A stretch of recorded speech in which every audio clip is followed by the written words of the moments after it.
Daniel അധ്യായം 4. Nebuchadnezzar രാജാവ് ഭൂമുഖത്തുള്ള സകല ജനതകൾക്കും ജനപദങ്ങൾക്കും ഭാഷക്കാർക്കും എഴുതുന്നത്: നിങ്ങൾക്ക് സമാധാനം സമൃദ്ധമായുണ്ടാകട്ടെ. അത്യുന്നതനായ ദൈവം എനിക്ക് അറിയിച്ചു തന്ന അടയാളങ്ങളും അത്ഭുതങ്ങളും പ്രസിദ്ധമാക്കുന്നത് നല്ലതാണെന്ന് എനിക്ക് തോന്നുന്നു. അവിടുത്തെ അടയാളങ്ങൾ എത്ര മഹത്വമുള്ളത്! അവിടുത്തെ അത്ഭുതങ്ങൾ എത്ര ശക്തിയുള്ളവ! അവിടുത്തെ രാജ്യമോ എന്നേക്കും നിലനിൽക്കുന്നത്, അവിടുത്തെ ആധിപത്യം തലമുറകളോളം നിലനിൽക്കുന്നത്. നെബൂഖദ്നേസറായ ഞാൻ എൻ്റെ കൊട്ടാരത്തിൽ സ്വൈര്യമായി ഐശ്വര്യത്തോടെ വസിക്കുകയായിരുന്നു. എനിക്കുണ്ടായ ഒരു സ്വപ്നം എന്നെ ഭയപ്പെടുത്തി. കിടക്കയിൽ വെച്ച് എനിക്കുണ്ടായ വിചിത്ര ദർശനങ്ങൾ എന്നെ അസ്വസ്ഥനാക്കി. സ്വപ്നത്തിൻ്റെ വ്യാഖ്യാനം പറഞ്ഞു തരേണ്ടതിന് ബാബിലോണിലെ സകല ജ്ഞാനികളെയും എൻ്റെ മുമ്പിൽ കൊണ്ടുവരാൻ ഞാൻ കൽപ്പിച്ചു. മന്ത്രവാദികളും ആഭിചാരകന്മാരും കൽദായരും ജ്യോത്സ്യന്മാരും വന്നു. ഞാൻ സ്വപ്നം എന്തെന്ന് പറഞ്ഞെങ്കിലും അവർക്കാർക്കും അത് വ്യാഖ്യാനിക്കാൻ കഴിഞ്ഞില്ല. അവസാനം എൻ്റെ ദേവൻ്റെ നാമധേയമനുസരിച്ച് ബെൽത്തഷാസർ എന്ന് വിളിക്കപ്പെടുന്നവനും വിശുദ്ധദേവന്മാരുടെ ആത്മാവുള്ളവനുമായ ദാനിയേൽ എൻ്റെ മുമ്പിൽ വന്നു. അവനോട് ഞാൻ സ്വപ്നത്തെപ്പറ്റി ഇങ്ങനെ പറഞ്ഞു: മന്ത്രവാദികളിൽ പ്രമുഖനായ ബെൽത്തഷാസർ, വിശുദ്ധദേവന്മാരുടെ ആത്മാവ് നിന്നിലുണ്ടെന്നും ഒരു രഹസ്യവും നിനക്ക് അജ്ഞേയമല്ലെന്നും എനിക്കറിയാം. ഇതാ ഞാൻ കണ്ട സ്വപ്നം, അതിൻ്റെ വ്യാഖ്യാനം പറയുക. എനിക്ക് കിടക്കയിൽ വെച്ചുണ്ടായ ദർശനങ്ങൾ ഇവയാണ്. ഭൂമിയുടെ മധ്യത്തിൽ വളരെ ഉയരമുള്ള ഒരു വൃക്ഷം ഞാൻ കണ്ടു. ആ വൃക്ഷം വളർന്നു വലുതായി. അതിൻ്റെ അഗ്രം ആകാശം വരെ എത്തി. ഭൂമിയുടെ ഏതറ്റത്ത് നിന്നാലും അത് ദൃഷ്ടിഗോചരമായിരുന്നു. ഭംഗിയുള്ള ഇലകളോടുകൂടി അത് ഫലസമൃദ്ധമായിരുന്നു. എല്ലാവർക്കും ആവശ്യകമായ ഭക്ഷണം അതിൽ നിന്ന് ലഭിച്ചു. വന്യമൃഗങ്ങൾ അതിൻ്റെ തണലിൽ അഭയം തേടി. ആകാശപ്പറവകൾ അതിൻ്റെ കൊമ്പുകളിൽ വസിച്ചു. എല്ലാ ജീവികൾക്കും അതിൽ നിന്ന് ഭക്ഷണം കിട്ടി. കിടക്കയിൽ വെച്ച് എനിക്കുണ്ടായ ദർശനത്തിൽ ഇതാ ഒരു ദൂതൻ, ഒരു പരിശുദ്ധൻ സ്വർഗത്തിൽ നിന്ന് ഇറങ്ങി വരുന്നു. അവൻ അത്യുച്ചത്തിൽ വിളിച്ചു പറഞ്ഞു: ഈ വൃക്ഷം വെട്ടിമുറിച്ച് കൊമ്പുകൾ ഛേദിച്ച് ഇലകൾ തല്ലിക്കൊഴിച്ച് കായ്കൾ ചിതറിച്ച് കളയുവിൻ. വന്യമൃഗങ്ങൾ അതിൻ്റെ ചുവട്ടിൽ നിന്നും പക്ഷികൾ അതിൻ്റെ ശാഖകളിൽ നിന്നും ഓടിയൊളിക്കട്ടെ. അതിൻ്റെ കുറ്റി ഇരുമ്പും ഓടും കൊണ്ട് ബന്ധിച്ച് വയലിലെ ഇളം പുല്ലുകളോടൊപ്പം ഉപേക്ഷിക്കുക.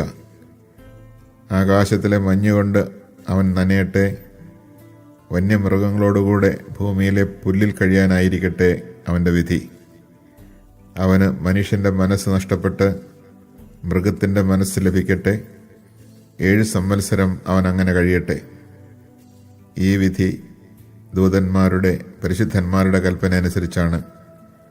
അത്യുന്നതനാണ് മനുഷ്യരുടെ രാജ്യങ്ങളെ ഭരിക്കുന്നതെന്നും താൻ തീരുമാനിക്കുന്നവർക്ക് അവിടുന്നത് നൽകുമെന്നും മനുഷ്യരിൽ ഏറ്റവും എളിയവരെ അതിന്മേൽ വാഴിക്കുമെന്നും മനുഷ്യരെല്ലാവരും ഗ്രഹിക്കേണ്ടതിനാണ് ഇത്. ഈ സ്വപ്നമാണ് നെബൂഖദ്നേസർ രാജാവായ ഞാൻ കണ്ടത്. ആകയാൽ അല്ലയോ ബെൽത്തഷാസർ, വ്യാഖ്യാനം എന്തെന്ന് പറയുക. എൻ്റെ രാജ്യത്തെ ജ്ഞാനികളിൽ ആർക്കും ഇത് വ്യാഖ്യാനിക്കാൻ സാധിച്ചില്ല. എന്നാൽ പരിശുദ്ധ ദേവന്മാരുടെ ആത്മാവ് നിന്നിലുള്ളതുകൊണ്ട് നിനക്ക് സാധിക്കും. ബെൽത്തഷാസർ എന്നു പേരുള്ള ദാനിയേൽ ഒരു നിമിഷത്തേക്ക് അസ്വസ്ഥനായി. ചിന്തകൾ അവനെ പരിഭ്രാന്തനാക്കി. രാജാവ് പറഞ്ഞു: ബെൽത്തഷാസർ, സ്വപ്നമോ അതിൻ്റെ അർത്ഥമോ നിന്നെ ആകുലനാക്കാതിരിക്കട്ടെ. ബെൽത്തഷാസർ പറഞ്ഞു: പ്രഭു, സ്വപ്നം നിന്നെ വെറുക്കുന്നവരെയും വ്യാഖ്യാനം നിന്റെ വൈരികളെയും ഉദ്ദേശിച്ചായിരിക്കട്ടെ. ആകാശം മുട്ട വളർന്ന് ശക്തിപ്പെട്ടതും ഭൂമിയിൽ എവിടെയും നിന്ന് കാണാവുന്നതും മനോഹരമായ ഇലകളും നിറയെ ഫലങ്ങളുമുള്ളതും, അങ്ങനെ എല്ലാവർക്കും ഭക്ഷണം നൽകിയിരുന്നതും, ചുവട്ടിൽ വന്യമൃഗങ്ങൾ അഭയം കണ്ടെത്തിയിരുന്നതും, കൊമ്പുകളിൽ ആകാശത്തിലെ പക്ഷികൾ പാർത്തിരുന്നതുമായി നീ കണ്ട വൃക്ഷം വളർന്ന് ബലിഷ്ഠനായ നീ തന്നെയാണ്. നിന്റെ മഹത്വം വർദ്ധിച്ച് ആകാശം വരെയും നിന്റെ ആധിപത്യം ഭൂമിയുടെ അതിരുകൾ വരെയും എത്തിയിരിക്കുന്നു. ആ വൃക്ഷം വെട്ടിമുറിച്ച് നശിപ്പിക്കുവിൻ. എന്നാൽ അതിൻ്റെ കുറ്റി വേരുകളോടൊപ്പം ഇരുമ്പും ഓടും കൊണ്ട് ബന്ധിതമായി വയലിലെ ഇളം പുല്ലുകളുടെ ഇടയിൽ ഉപേക്ഷിക്കുക. ആകാശത്തിലെ മഞ്ഞുകൊണ്ട് അവൻ നനയട്ടെ. 7 സംവത്സരം കഴിയും വരെ അവൻ്റെ ഭാഗധേയം വന്യമൃഗങ്ങളോടൊപ്പമായിരിക്കട്ടെ. എന്നിങ്ങനെ ഒരു ദൂതൻ, ഒരു പരിശുദ്ധൻ സ്വർഗത്തിൽ നിന്നിറങ്ങി വന്ന് വിളിച്ചു പറയുന്നത് രാജാവ് കണ്ടല്ലോ. രാജാവേ, ഇതാണ് അതിൻ്റെ വ്യാഖ്യാനം. അത്യുന്നതനായ ദൈവത്തിൽ നിന്ന് എൻ്റെ നാഥനായ രാജാവിൻ്റെ മേൽ വന്ന വിധിവാചകമാണിത്. നീ മനുഷ്യരുടെ ഇടയിൽ നിന്ന് ഓടിക്കപ്പെടും. നിന്റെ വാസം വന്യമൃഗങ്ങളോടുകൂടെ ആയിരിക്കും. കാളയെപ്പോലെ പുല്ല് തിന്നുന്നതിന് നീ നിർബന്ധിതനാകും. ആകാശത്തിലെ മഞ്ഞുകൊണ്ട് നീ നനയും. അങ്ങനെ 7 സംവത്സരം കടന്നുപോകും. അപ്പോൾ അത്യുന്നതനാണ് മനുഷ്യരുടെ രാജ്യത്തെ ഭരിക്കുന്നതെന്നും താൻ ഇച്ഛിക്കുന്നവർക്ക് അവിടുന്ന് രാജ്യം കൊടുക്കുമെന്നും നീ അറിയും. സ്വർഗത്തിൻ്റെ പരമാധികാരം നീ അംഗീകരിക്കുമ്പോൾ വൃക്ഷത്തിൻ്റെ കുറ്റിവേര് ഉപേക്ഷിക്കാൻ കൽപ്പിക്കപ്പെട്ടതനുസരിച്ച് നിന്റെ രാജ്യം നിനക്ക് തിരിച്ചു കിട്ടും. അതിനാൽ രാജാവേ, എൻ്റെ ഉപദേശം സ്വീകരിക്കുക. ധർമ്മനിഷ്ഠ പാലിച്ചുകൊണ്ട് പാപങ്ങളിൽ നിന്നും മർദ്ദിതരോട് കാരുണ്യം കാണിച്ചുകൊണ്ട് അകൃത്യങ്ങളിൽ നിന്നും ഒഴിഞ്ഞു നിൽക്കുക. ഒരുപക്ഷെ നിന്റെ സ്വസ്ഥതയുടെ കാലം നീട്ടിക്കിട്ടിയേക്കും. ഇതെല്ലാം നെബൂഖദ്നേസർ രാജാവിന് സംഭവിച്ചു. 12 മാസം കഴിഞ്ഞ് ബാബിലോണിലെ രാജകൊട്ടാരത്തിൻ്റെ മട്ടുപ്പാവിൽ ഉലാത്തുമ്പോൾ രാജാവ് പറഞ്ഞു, എൻ്റെ രാജകീയ മഹത്വത്തിനു വേണ്ടി രാജമന്ദിരമായി എൻ്റെ മഹാപ്രഭാവത്താൽ ഞാൻ നിർമ്മിച്ചതല്ലേ മഹത്തായ ഈ ബാബിലോൺ. ഈ വാക്കുകൾ രാജാവിൻ്റെ വായിൽ നിന്ന് വീഴുന്നതിന് മുമ്പ് തന്നെ സ്വർഗത്തിൽ നിന്നൊരു സ്വരം കേട്ടു.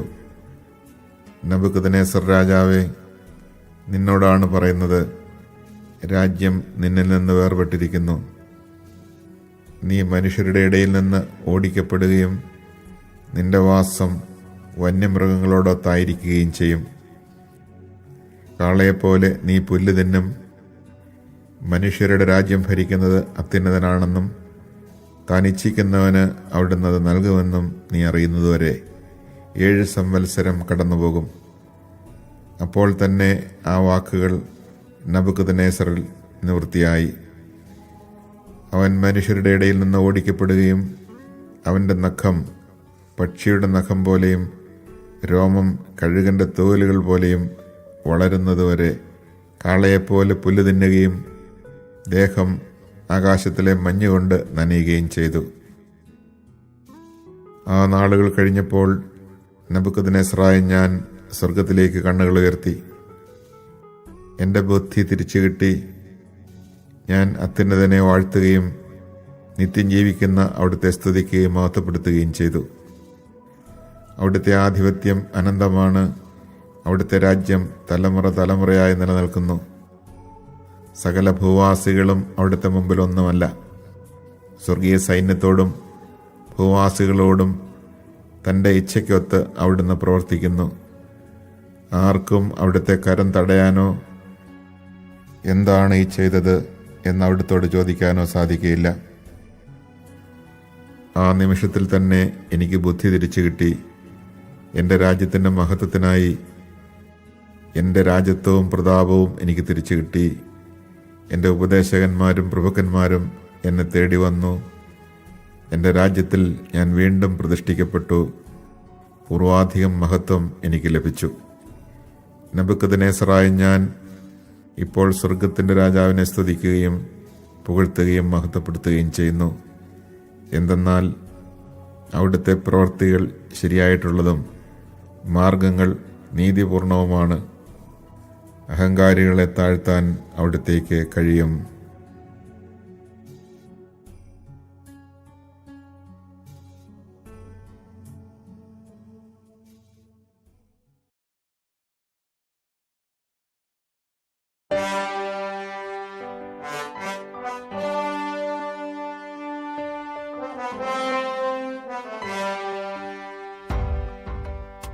ദാനിയേൽ അധ്യായം 5. ബെൽഷാസർ രാജാവ് തൻ്റെ പ്രഭുക്കന്മാരിൽ 1000 പേർക്ക് ഒരു വിരുന്ന് നൽകുകയും അവരോടൊപ്പം വീഞ്ഞു കുടിക്കുകയും ചെയ്തു.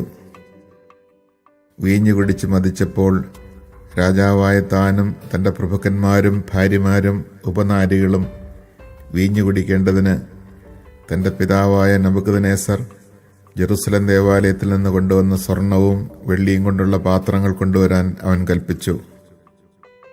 ജെറുസലേമിലെ ദേവാലയത്തിൽ നിന്ന് അപഹരിച്ചു കൊണ്ടുവന്ന സ്വർണം കൊണ്ടും വെള്ളി കൊണ്ടുമുള്ള പാത്രങ്ങൾ കൊണ്ടുവന്നു. രാജാവും പ്രഭുക്കന്മാരും ഭാര്യമാരും ഉപനാരികളും അവയിൽ നിന്ന് കുടിച്ചു. അവർ വീഞ്ഞു കുടിച്ചതിന് ശേഷം സ്വർണവും വെള്ളിയും ഓടും ഇരുമ്പും മരവും കല്ലും കൊണ്ടുള്ള ദേവന്മാരെ സ്തുതിച്ചു. പെട്ടെന്നൊരു മനുഷ്യൻ്റെ കൈവിരലുകൾ പ്രത്യക്ഷപ്പെട്ട് ദീപപീഠത്തിന് നേരെ രാജകൊട്ടാരത്തിൻ്റെ മിനുത്ത ഭിത്തിയിൽ എന്തോ എഴുതിക്കൊണ്ടിരുന്ന കൈപ്പത്തി രാജാവ് കണ്ടു. രാജാവ് വിവർണനായി. അവൻ ചിന്താധീനനായി കൈകാലുകൾ കുഴയുകയും കാൽമുട്ടുകൾ കൂട്ടിയടിക്കുകയും ചെയ്തു.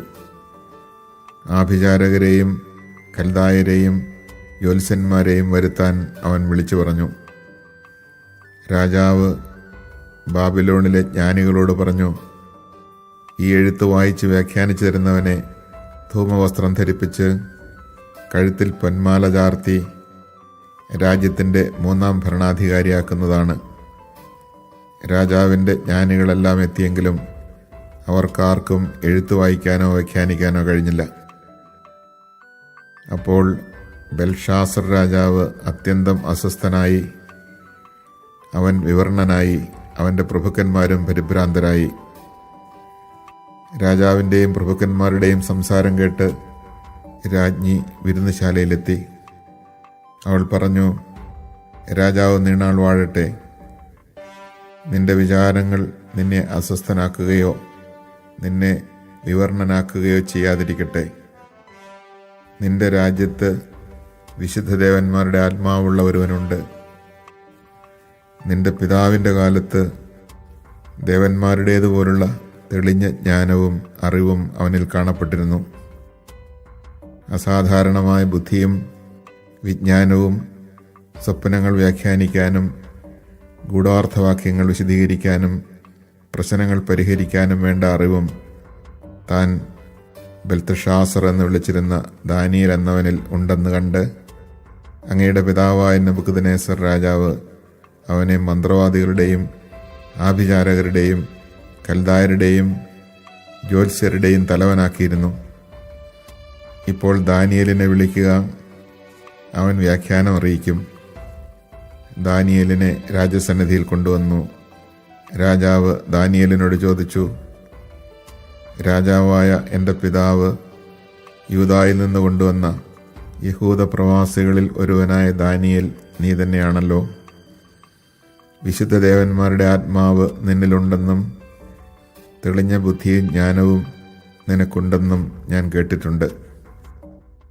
ഈ എഴുത്ത് വായിച്ച് അതിൻ്റെ അർത്ഥം പറയുന്നതിന് വേണ്ടി ജ്ഞാനികളെയും ആഭിചാരകന്മാരെയും എൻ്റെ മുമ്പിൽ കൊണ്ടുവന്നു. പക്ഷേ അവർക്കാർക്കും അത് വിശദീകരിക്കാൻ സാധിച്ചില്ല. വ്യാഖ്യാനങ്ങൾ നൽകാനും പ്രശ്നങ്ങൾ പരിഹരിക്കാനും നിനക്ക് സാധിക്കുമെന്ന് ഞാൻ കേട്ടിട്ടുണ്ട്. ഇപ്പോൾ ഈ എഴുത്ത് വായിച്ച് അതെനിക്ക് വ്യാഖ്യാനിച്ചു തരാൻ നിനക്ക് കഴിഞ്ഞാൽ ധൂമ്രവസ്ത്രവിഭൂഷിതനായി കഴുത്തിൽ പൊന്മാല ചാർത്തി നീ രാജ്യത്തിൻ്റെ 3ാം ഭരണാധികാരിയാകും. ദാനിയേൽ രാജസന്നിധിയിൽ ഉണർത്തിച്ചു, നിന്റെ സമ്മാനങ്ങൾ നിന്റെ കയ്യിൽ തന്നെ ഇരുന്നു കൊള്ളട്ടെ. മറ്റാർക്കെങ്കിലും കൊടുത്തേക്കൂ. ലിഖിതം വായിച്ച് അർത്ഥം ഞാൻ പറഞ്ഞു തരാം. രാജാവേ, അത്യുന്നതനായ ദൈവം നിന്റെ പിതാവായ നെബൂഖദ്നേസറിന് രാജത്വവും മഹത്വവും പ്രതാപവും ആധിപത്യവും നൽകി. അവിടുന്ന് അവന് കൊടുത്ത മഹത്വം നിമിത്തം എല്ലാ ജനതകളും ജനപദങ്ങളും ഭാഷക്കാരും അവൻ്റെ മുമ്പിൽ ഭയപ്പെട്ട് വിറച്ചു. അവൻ ഇഷ്ടാനുസരണം കൊല്ലുകയോ ജീവിക്കാൻ അനുവദിക്കുകയോ ഉയർത്തുകയോ താഴ്ത്തുകയോ ചെയ്തു പോന്നു. എന്നാൽ അവൻ അഹങ്കരിക്കുകയും ഹൃദയം കഠിനമാക്കുകയും ഗർവോടെ പ്രവർത്തിക്കുകയും ചെയ്തപ്പോൾ രാജസിംഹാസനത്തിൽ നിന്ന് അവൻ ബഹിഷ്കൃതനായി. അവന് മഹത്വം നഷ്ടപ്പെട്ടു. അവൻ മനുഷ്യരുടെ ഇടയിൽ നിന്ന് ഓടിക്കപ്പെട്ടു. അവൻ്റെ മനസ്സ് മൃഗതുല്യമായി. അവൻ്റെ വാസം കാട്ടുകഴുതകളോടൊത്തായി. അവൻ കാളയെപ്പോലെ പുല്ല് തിന്നു. ആകാശത്തിലെ മഞ്ഞുകൊണ്ട് അവൻ്റെ ദേഹം നനഞ്ഞു. അത്യുന്നതനായ ദൈവമാണ് മനുഷ്യരുടെ രാജ്യം ഭരിക്കുന്നതെന്നും അവിടുന്ന് ഇച്ഛിക്കുന്നവരെയാണ് അധികാരം ഏൽപ്പിക്കുന്നതെന്നും മനസ്സിലാക്കുന്നതുവരെ അവൻ ഇങ്ങനെ കഴിഞ്ഞു. എന്നാൽ അവൻ്റെ പുത്രനായ നീ ഇതെല്ലാം അറിഞ്ഞിട്ടും നിന്റെ ഹൃദയം വിനീതമാക്കിയില്ല. സ്വർഗത്തിൻ്റെ കർത്താവിനെ നീ വെല്ലുവിളിച്ചു. അവിടുത്തെ ആലയത്തിലെ പാത്രങ്ങൾ കൊണ്ടുവന്ന് നീയും നിന്റെ പ്രഭുക്കന്മാരും ഭാര്യമാരും ഉപനാരികളും അവയിൽ വീഞ്ഞു കുടിച്ചു. വെള്ളി, സ്വർണം, ഓട്, ഇരുമ്പ്, മരം, കല്ല് എന്നിവ കൊണ്ടുള്ള കാണാനോ കേൾക്കാനോ അറിയാനോ കഴിവില്ലാത്ത ദേവന്മാരെ നീ സ്തുതിച്ചു. എന്നാൽ നിന്റെ ജീവനെയും നിന്റെ മാർഗങ്ങളെയും നിയന്ത്രിക്കുന്ന ദൈവത്തെ നീ ആദരിച്ചില്ല. അതുകൊണ്ട് അവിടുത്തെ സന്നിധിയിൽ നിന്ന് അയക്കപ്പെട്ട ഒരു കരം ഇത് എഴുതിയിരിക്കുന്നു. ആ ലിഖിതം ഇതാണ്: മെനെ മെനേത് കേൽ പാർസീൻ. ഇതാണ് അർത്ഥം. മെനെ, ദൈവം നിന്റെ രാജ്യത്തിൻ്റെ നാളുകൾ എണ്ണുകയും അതിൻ്റെ അവസാനം കുറിക്കുകയും ചെയ്തിരിക്കുന്നു. തെഖേൽ, നിന്നെ തുലാസിൽ തൂക്കി കുറവുള്ളവനായി കണ്ടിരിക്കുന്നു. പേരസ്, നിന്റെ രാജ്യം വിഭജിച്ച് മേദിയക്കാർക്കും പേർഷ്യക്കാർക്കും നൽകിയിരിക്കുന്നു. ബെൽഷാസർ കൽപ്പിച്ചതനുസരിച്ച് ദാനിയേലിനെ ധൂമ്രവസ്ത്രം അണിയിക്കുകയും അവൻ്റെ കഴുത്തിൽ പൊന്മാല ചാർത്തുകയും അവൻ രാജ്യത്തിലെ 3-ാം ഭരണാധികാരിയായിരിക്കുമെന്ന് വിളംബരം പുറപ്പെടുവിക്കുകയും ചെയ്തു. അന്ന് രാത്രിയിൽ കൽദായ രാജാവായ ബെൽഷാസർ കൊല്ലപ്പെട്ടു. രാജ്യം 62 വയസ്സ് പ്രായമുള്ള മേദിയക്കാരനായ ദാരിയൂസിന് ലഭിച്ചു.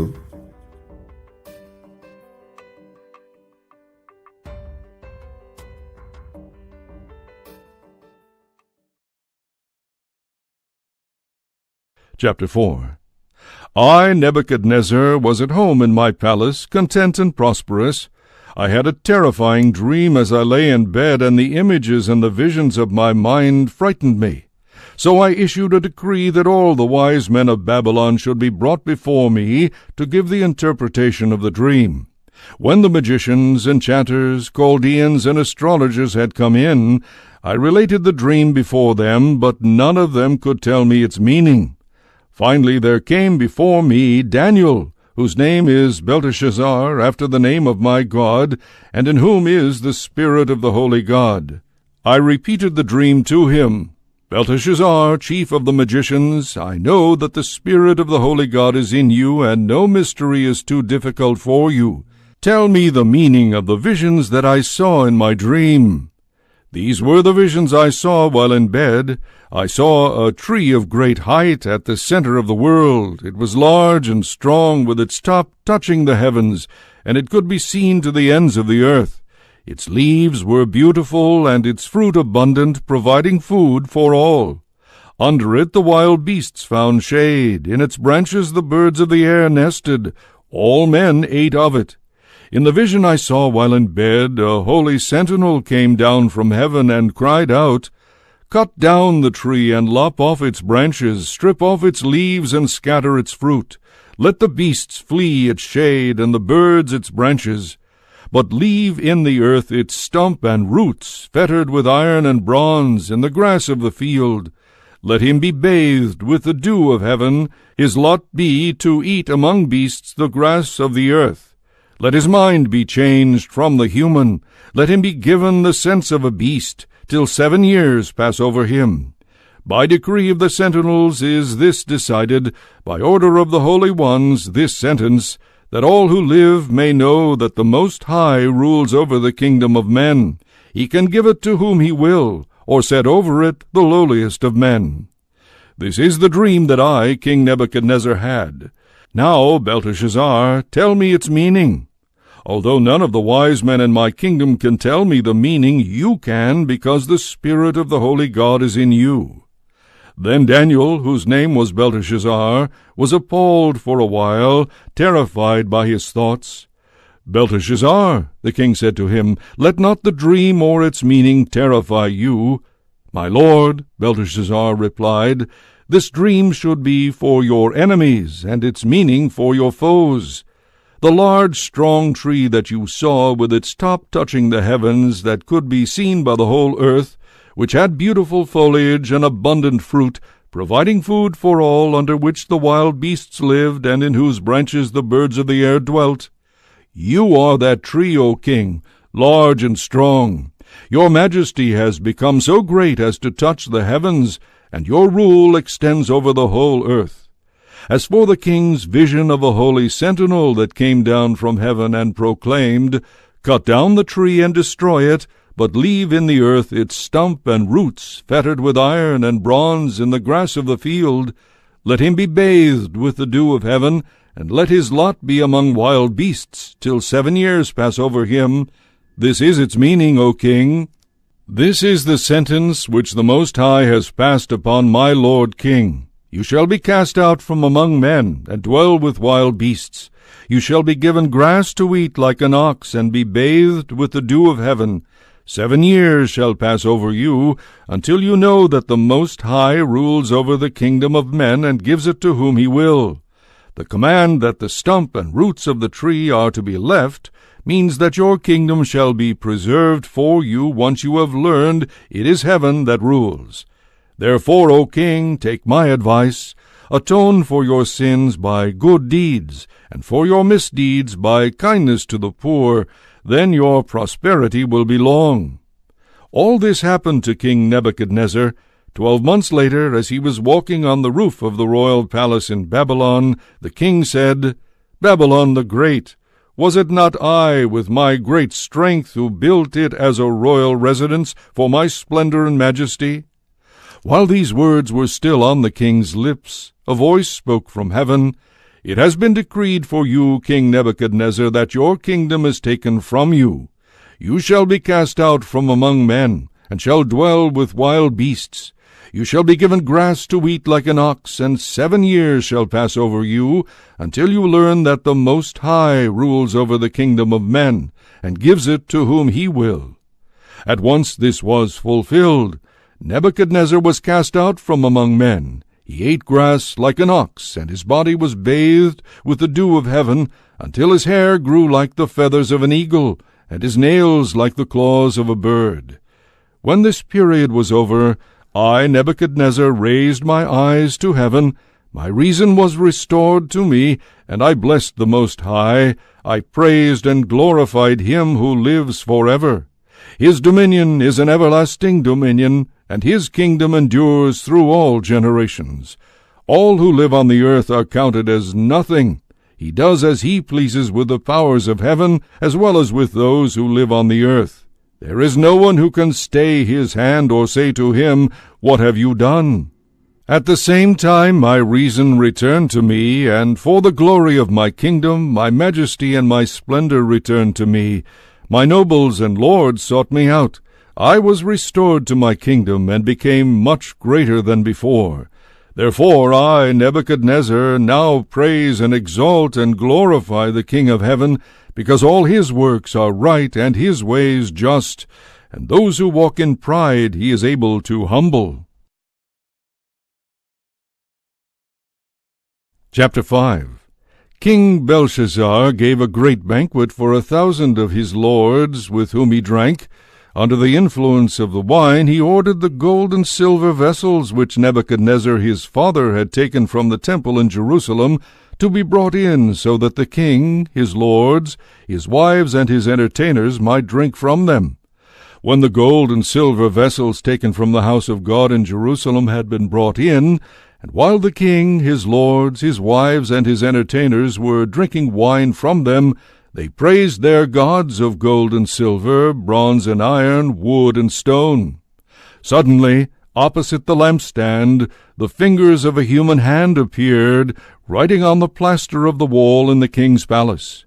When the king saw the wrist and hand that wrote, his face blanched. His thoughts terrified him, his hip joints shook, and his knees knocked. The king shouted for the enchanters, Chaldeans, and astrologers to be brought in. "Whoever reads this writing and tells me what it means," he said to the wise men of Babylon, "shall be clothed in purple, wear a golden collar about his neck, and be third in the government of the kingdom." But though all the king's wise men came in, none of them could either read the writing or tell the king what it meant. Then King Belshazzar was greatly terrified, his face went ashen, and his lords were thrown into confusion. When the queen heard of the discussion between the king and his lords, she entered the banquet hall and said, "O king, live forever. Be not troubled in mind, nor look so pale. There is a man in your kingdom in whom is the Spirit of the Holy God. During the lifetime of your father, he was seen to have brilliant knowledge and godlike wisdom. In fact, King Nebuchadnezzar, your father, made him chief of the magicians, enchanters, Chaldeans, and astrologers, because of the extraordinary mind possessed by this Daniel, whom the king named Belteshazzar. He knew and understood how to interpret dreams, explain enigmas, and solve difficulties. Now therefore summon Daniel to tell you what this means." Then Daniel was brought into the presence of the king. The king asked him, "Are you the Daniel, the Jewish exile, whom my father the king brought from Judah? I have heard that the Spirit of God is in you, that you possess brilliant knowledge and extraordinary wisdom." Now the wise men and enchanters were brought in to me to read this writing and tell me its meaning, but they could not say what the words meant. But I have heard that you can interpret dreams and solve difficulties. If you are able to read the writing and tell me what it means, you shall be clothed in purple, wear a gold collar about your neck, and be third in the government of the kingdom." Daniel answered the king, "You may keep your gifts, or give your presents to someone else, but the writing I will read for you, O king, and tell you what it means. The Most High God gave your father Nebuchadnezzar a great kingdom and glorious majesty. Because he made him so great, the nations and peoples of every language dreaded and feared him. Whomever he wished he killed or let live, whomever he wished he exalted or humbled. But when his heart became proud and his spirit hardened by insolence, he was put down from his royal throne and deprived of his glory. He was cast out from among men and was made insensate as a beast. He lived with wild asses and ate grass like an ox. His body was bathed with the dew of heaven until he learned that the Most High God rules over the kingdom of men and appoints over it whom he will. You, his son, Belshazzar, have not humbled your heart, though you knew all this. You have rebelled against the Lord of heaven. You had the vessels of his temple brought before you, so that you and your nobles, your wives, and your entertainers might drink wine from them. And you praised the gods of silver and gold, bronze and iron, wood and stone, that neither see nor hear nor have intelligence. But the God in whose hand is your life-breath, and the whole course of your life, you did not glorify. By him were the wrist and hand sent, and the writing set down. This is the writing that was inscribed, Mini, Tekel, and Perez. These words mean, Mini, God has numbered your kingdom and put an end to it. Tekel, you have been weighed on the scales and found wanting. Perez, your kingdom has been divided and given to the Medes and Persians. Then by order of Belshazzar they clothed Daniel in purple with a gold collar about his neck, and proclaimed him third in the government of the kingdom. The same night Belshazzar, the Chaldean king, was slain.